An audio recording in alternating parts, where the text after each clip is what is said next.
आप महानुभावों को सादर जय श्री कृष्ण। सज्जनों, आप सबके सम्मुख एक विशेष संदेश को लेकर के उपस्थित हो रहा हूँ। आप महानुभावों को विदित है कि विगत कई दिनों से कोरोना जैसी भयंकर महामारी से भारतवर्ष के साथ समूचा विश्व भयभीत है। सज्जनों, भयभीत होने की आवश्यकता नहीं है। ये महामारी मानव जनित आपदा है। इस आपदा से हम सभी संयमित और नियम पूर्वक रह करके इसका निवारण कर सकते हैं। हमारा खान पान, हमारा रहन सहन, हमारा उठना बैठना, हमारा चलना फिरना, हमारा बोलना चालना, हमारा मिलना जुलना आदि सभी संयमित हो।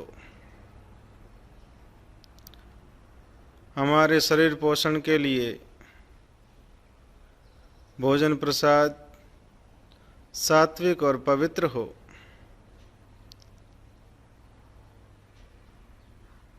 इस समय कोरोना माने विषाणु यत्र तत्र जहाँ पर सार्वजनिक स्थल हो, अधिक संख्या में लोग इकट्ठे होते हो, वहाँ पर इसका प्रभाव अधिक हो रहा है। जहाँ पर भी हम जाएं, आपस में हाथ मिलाने से बचें, भीड़ में जाने आने से बचें। हम किसी को अभिवादन करें तो हाथ जोड़ के अभिवादन करें। ये तो हमारे पुरखों ने पहले व्यवस्था दी थी कि अभिवादन हाथ जोड़ के करना चाहिए, बड़ों का अभिवादन चरण छू के करना चाहिए। परंतु हम लोगों ने पाश्चात्य संस्कृति का अंधाधुंध अनुकरण करते हुए इन सभी को छोड़ दिया। हम लोगों ने पाश्चात्य संस्कृति का इतना अंधाधुंध अनुकरण किया कि प्रकृति से भी दूर हट गए। हमने प्रकृति के साथ में छेड़छाड़ की। प्रकृति तो माँ है, माँ के साथ में छेड़छाड़ करेंगे, माँ तो कोई दंड नहीं देगी, पर माँ के अंदर जो देवी शक्तियाँ हैं वे हमको दंडित करेगी। उसी प्रकृति के छेड़छाड़ का ही परिणाम है कि आज अनेक भयंकर महामारियाँ समय समय पर आती है। उससे कई जनों के जीवन को अपना मौत का काल का ग्रास बनाती है। इस समय तो हमको सजग और सावधान रहने की आवश्यकता है। ये महामारी हमारे सावधानी और सजगता से ही मिटेगी। इसलिए प्रत्येक भारतवासी को सजग और सावधान होना होगा, नियमित और संयमित जीवन जीना होगा, तो निश्चित रूप से हम सभी इस महामारी से निजात पाएंगे। गत 2 दिन पहले ही हमारे भारतवर्ष के यशस्वी प्रधानमंत्री आदरणीय श्री मोदी जी ने भी भारतवर्ष के प्रत्येक नागरिक को सजग करने के लिए उन्होंने छोटी छोटी बातों का जिक्र किया है। बहुत ही महत्वपूर्ण बातों का जिक्र किया है, वो आप सबने सुनी है। उसमें कल उन्होंने एक आह्वान किया है कि पूरे भारतवर्ष में जनता कर्फ्यू हो। माने कोई भी व्यक्ति अपने घर से बिना काम बाहर न निकले, अपने घर में ही रहे 12 घंटा।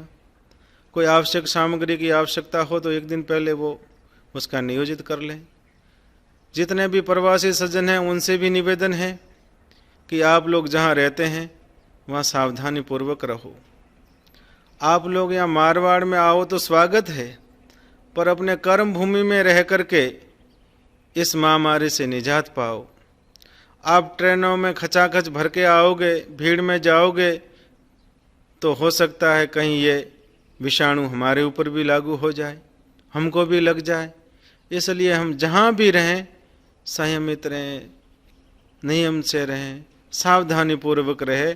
इसका एकमात्र यही समाधान है, सावधानी ही इसका उपचार है। अभी से अपने दैनिक जीवन में गौमाता के द्वारा प्रदत्त पंचगव्यों का उपयोग करो। प्रतिदिन गौमूत्र का सेवन करो। गौमूत्र नहीं मिलता है तो गौमूत्र अर्क लो। सात्विक अहन ग्रहण करो। सात्विक फल सब्जियां लो। उन सबको, फल को, सब्जियों को गौमूत्र से धो, जिससे कोई विषाणु होगा तो वही नष्ट हो जाएगा। अपने घर में प्रतिदिन गौमूत्र का छिड़काव करो। अपने घर में प्रतिदिन गूगल का और गौमाता के घृत का धूप करो, जिससे सात्विक वातावरण का निर्माण होगा। और घर में अगर सात्विक वातावरण होगा तो ऐसे विषाणु होंगे वो स्वतः ही नष्ट हो जाएंगे।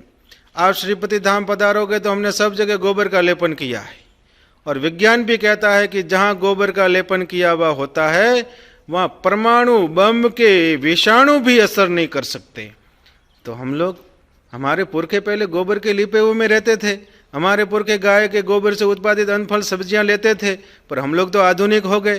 पाश्चात्य संस्कृति हमारे ऊपर हावी होगी, इसलिए हमने हमारे प्राकृतिक संसाधनों को छोड़ दिया और पाश्चात्य संस्कृति का अनुकरण किया, जिसका ये परिणाम है। पर अभी भी चाहते हैं हम लोग प्रकृति के निकट आए, गौमाता के द्वारा प्रदत्त पंचगव्यों का सेवन करें और सात्विक वातावरण में रहें। यही इसका उपचार है। आप सबसे यही विनम्र निवेदन करता हूँ कि सर्वे भवन्तु सुखिनः, सर्वे सन्तु निरामया, सर्वे भद्राणि पश्यन्तु माँ कश्चित् दुख भाग भवेत्। इसी मंत्र को लेकर भारत का प्रत्येक व्यक्ति चलेगा तो निश्चित रूप से भारतवर्ष में यह महामारी का विषाणु है वो खत्म हो जाएगा। आप सबको खूब खूब साधुवाद, धन्यवाद। जय भारत, जय श्री कृष्ण, जय गौ माता।